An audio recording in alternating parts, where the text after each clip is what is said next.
robbery, homeless shelter, public housing, tears, being afraid. Life happens. Check out this Amina's moment.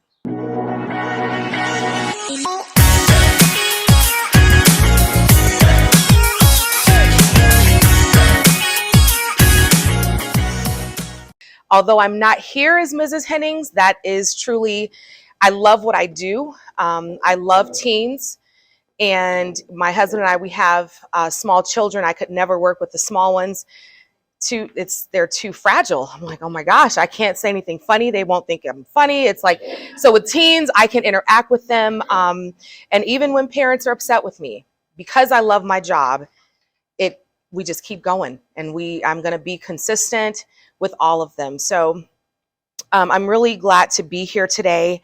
I did have actually Lisa put our cards on your tables, and if you scan the code on the back, it takes you to our YouTube channel. And it's truly my heart to help. That's it. And when I get a chance to talk to teens who are suicidal, or because when they get out of the car or when they walk to school, I have no idea what they're coming from. They may have a smile on their face. I still don't know what they're coming from. And we're from the Midwest, so we moved to California from Indiana. And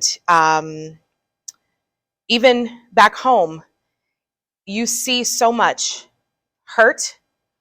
You see a lot of disconnect within families. I hate divorce. My husband told me that if I ever left him, he was coming with me. And I said, well, I was like, that's not me leaving if you're right there. So I see what it does to a child in a classroom, how they're expected to live life and then really be normal and be successful and forget what has happened at home. They don't have the tools to do that. And so I'm really excited for this opportunity. I won't be before you long, but I just want to share a part of my story with you so you understand why I love helping parents and teens the way that I do. I remember the first day that my mom and I was 15 years old at the time, drove to Hammond, Indiana. We had a little red Yugo, and I don't know if you guys remember. Okay, so we had clothes and a few cleaning supplies. We were headed to a place called Cape's house. I didn't fully understand what was about to happen, but I knew that things were going to be different. As a child, my parents, although they were divorced, and I'll mention that again, I was a little loved. I won't say spoiled, because that, just a little loved. My parents, I was the youngest. My brother, 16 years older than me, sister, 15 years older than me. So by the time I came along, my parents, they were like, okay, sure, you can have this. Okay, you can have that. So everything was just given. And I knew that when we were driving, I'm like, this is not going to be the same. We had to eat the food they provided. We couldn't bring our own food into Cape's house. There were cameras all around. It was a house that was broken down into apartments. I know that I was afraid, my mom was afraid, and I'm sure as a parent, not being able to provide for your child has to be a weight that is heavy. And then as a teen, not knowing, okay, how long are we going to be here? What happens after this? It was so many questions that I wanted to ask my mom, but I knew she didn't have the answer. Cape's house does not exist any longer. And I remember going back during my second year of college because I just wanted to visit. They let me in, and the director that was just so happened to still be there, she looked at me and said, I'm really surprised to see you here in this capacity. And I said, why? I said, I wanted to come back to the place that has really, it's meant a lot to me. And she said, usually when people come back, it's generational. So the mother comes through with the child, then the child comes through with their child, and it's generational. And I said, well, no, I don't have any children. I am in college, and I just wanted to come back and see you guys. And she said, I'm floored. She was very, very surprised. The reason we ended up in Cape's house was because my mother worked at a card shop. And at this card shop, I would go and visit during the time that she was closing. And there was a young man that was there who asked her if he could take me to the prom. And something like in her mommy heart, maybe mother's intuition, she said, because she calls me Mina, she said, Mina, something just doesn't seem right with him. And she said, I can't put my finger on it, but something just doesn't seem right. So I said, okay, no problem. Few weeks went by. Little did she know that one night she was closing with him. It was just the two of them, that he would let one of his friends in. And she would end up walking around this store with a butcher knife to her neck as he robbed the store. My mother, of course, thought that she would never see her children again. And she was able to, the way she describes it, she was able to squeeze her hand in between the knife. So at least now the pressure is on her hand versus her neck. After this horrible incident that she survived, she was afraid to keep me in the school where I was enrolled. She didn't know if that guy knew someone who knew it was just so much that was unknown. And she felt that we'd had to leave. And unfortunately, with Cape's house, you couldn't tell anybody you were living there. So my dad, again, they were divorced. At the time, he didn't know. So I don't know how creative she was with the answer. I would still go to his house and see him, but he never brought me home. They were the best parents I could have ever asked for. Unfortunately, my father died about 6 months before we got married. And I'm so glad my husband had the opportunity to ask for my hand in marriage. And my father gave him that blessing, which meant the world to me. He knew the night that my husband was going to propose. And when I called my dad, he said, why are you crying? And I'm like, you know why I'm crying. Dedrick just asked me to marry him. And he's like, oh, I knew all about it, you know. And that for a daughter meant the world to me. My parents, they weren't the average divorced parents because they worked well together. So I thought when you divorced, you had a strong disliking for the other person and that I could kind of play them off of each other. I figured if I said, well, Daddy said I could do, no, well, let me call him. I'm like, why would you call him? And they worked together to continue to raise me.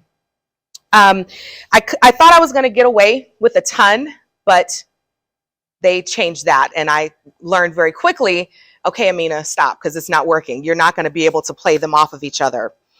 And so I want to describe Cape's house for you.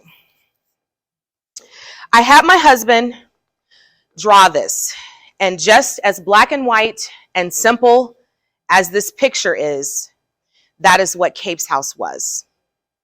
So this is a representation of our apartment. And I remember this like it was yesterday. And I'll be 40 next month. So we're, some things I don't think you can just get out of your mind. It's just embedded. So you had the front door. There were 2 twin beds. There was this thing that they claim it was a television. It was black and white. It was the tiniest thing I'd ever seen. You go, and then this was on top of like somewhat of a dresser. You go through this entryway, a small table with 2 chairs, a very, very tiny stove. Then you go through, and there's the bathroom with a freestanding tub, no shower, the toilet, and the sink. That's it. That's it. We, for a 15-year-old, that was pretty hard to realize that life changed that fast. I had a CD player that we were able to bring. And that's when, because we were very active in our church, that's when I gained a tremendous love for gospel music, because I wasn't going to walk over to the TV, turn it on, it was the turn knob to find a channel that actually came in clear because it had antennas and it was in black and white. It just didn't do anything for me. So I would just sit there and I would listen to my gospel music. There was a curfew and there were 2 twin beds with a plastic cover over the mattress. And I can still hear the sound of what that mattress, the sound of it as you turn over, during the night. There were mandatory meetings, and I'm going to do my best not to cry, because it's so, when I was thinking about and reflecting on what I would say, I'm like, if I hadn't gone through this, I wouldn't be the person that I am today. There were mandatory meetings that my mom and I had to attend. And I would talk and play with the smaller children because I was the oldest one at the time that was in the house. And the women and children that were there, they were running from abusive relationships. Life just happened and they found themselves at Cape's house. During Christmas time, we were given gifts that were donated. I wasn't in the Christmas spirit by far. That's why today, if I am going to donate something, I make sure it's really nice, because I know what it's like to be on the receiving end of things that I really don't want it, but thank you. And how do you say that to someone when they are giving? I had a pager or beeper, whatever you want to call it. I couldn't call my friends back. They would always ask, well, we paged you. And I'm like, yeah, well, I came up with some random stuff. Like, I didn't hear it, but there was an emergency phone outside of our apartment that, of course, it was for emergency use only. I share this story because I all want us to remember one thing: what support looks like. And it's different for everyone. The social worker at Cape's house, she was so nice. She was very kind, and her smile was reassuring, because it was really hard to go to sleep, wake up day after day, hoping that they would say, you've been accepted to Hammond Housing Authority, which is the public housing in Hammond, Indiana. And the answer day after day was no. I couldn't understand why my mom and why did it have to happen like that? And the social worker, her support, she didn't give us empty promises. She didn't say it's going to be okay. And I never tell my students that, because I really don't know if it's going to be okay. She provided support and a listening ear. And my mother cried a many day talking to her, because she said, how long are you guys going to let us stay? This is a 30-day program. We've been here now 60 days.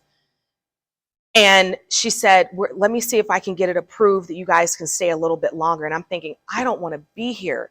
I just want to live a normal life. I just want to be able, if I want to go to McDonald's and buy a cheeseburger and fries, I just want to be able to do that and bring it back home. But I knew this wasn't my home. This was temporary, and temporary hurts, especially for a 15-year-old. During those 90 days, I learned to appreciate everything.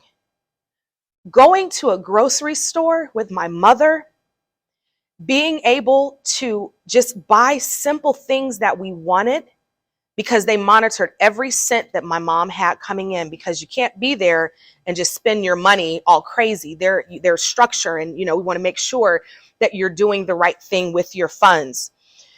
I never thought that taking a shower would be such a beautiful experience, because for me, in that bathroom, it was just cold. There was nothing about it that was relaxing and inviting. It was just cold. That big white tub, and I can still see the legs that are like it's curve shaped. I can still see that. And I was just like, this is it. When we are placed in a position to help people, we must keep in mind that the help for one person doesn't look like the help for another. We all know that empathy, you're kind of understanding and you're sharing the feelings of others. And we may not always know how to empathize, because I know my story. I'm sure 1000% that someone has a story that's much worse. And I get that. I understand that when we did end up in Hammond Housing Authority, that unfortunately being there for 10 years, the roaches that we had to encounter at first, it was just, I was just like, this is not the way as a 15, 16, 17-year-old that I just thought our life would be.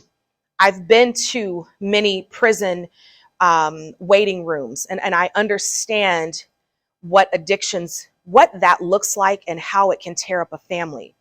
I get it. And it hurts. And when people are helping, even though you may not be able to fully put yourself in their shoes, you can listen to their heart. You can listen to the weight of their words. You can provide a listening ear, because sometimes, and I tell my students this today, you really don't even want to hear what Mrs. Hennings has to say. You just want me to listen. You want to know that someone is there that's actually listening, not just hearing words come out of your mouth, but actually taking what you're saying and saying, I really do hear you. I may not understand fully, but I hear your heart. My husband, he has supported my dream to help parents and teens. We've had moments of pausing because we've had children, and we made the move to California. But one of the things that I will never, ever take for granted is any moment that I have to help someone. And it means a lot, because this is just a portion of my story that it was a part of the making of me. And I wouldn't change Cape's house for anything. I wouldn't have said that when I was 15. But at 39, I can say I wouldn't have changed any situation, anything that we went through. I just wouldn't, because then I wouldn't be Amina. I would probably be someone else. My personality would be different. I wouldn't be able to, when I have the opportunity to talk to others, I just wouldn't be able to have that heart to really, really take in what they're saying. There is not one set solution for a headache. Some people may take a drink of water, they may take some ibuprofen, they may take a nap. There are varieties of ways to get rid of a headache, right? Amina's moment, me, all I'm trying to do is to provide various options to help parents and teens to be connected, because we all know that our world is insane right now. And I realized as I was going through your website, you guys are helping mothers, women, and children to access education and the training they need to achieve economic empowerment. I find that overwhelming, that is the cause of why you do this. As I went through your website, I learned about your 3 pillars that your mission rests on: supporting women in crisis. That was my mom. Empowering young adults. That was me. And celebrating every woman. That's me today. I don't ever want you to stop what you're doing. If you ever get discouraged, if you ever feel like, maybe this is really, is there a point to this group or that group? There is a point. Life is going to happen, and there's nothing that can be done to prevent certain things from happening. Knowing there are a group of beautiful and supportive women like yourself, if I were that 15-year-old, I would look up to you. I hear what you're doing and the unity that you have in all that you do. Even when mothers and women, children, if they feel as though life is too hard, this group right here, you're providing tools that when life gets dirty and it gets messy, that they understand that pushing through that dirt, they can become a beautiful flower. Thank you for your time.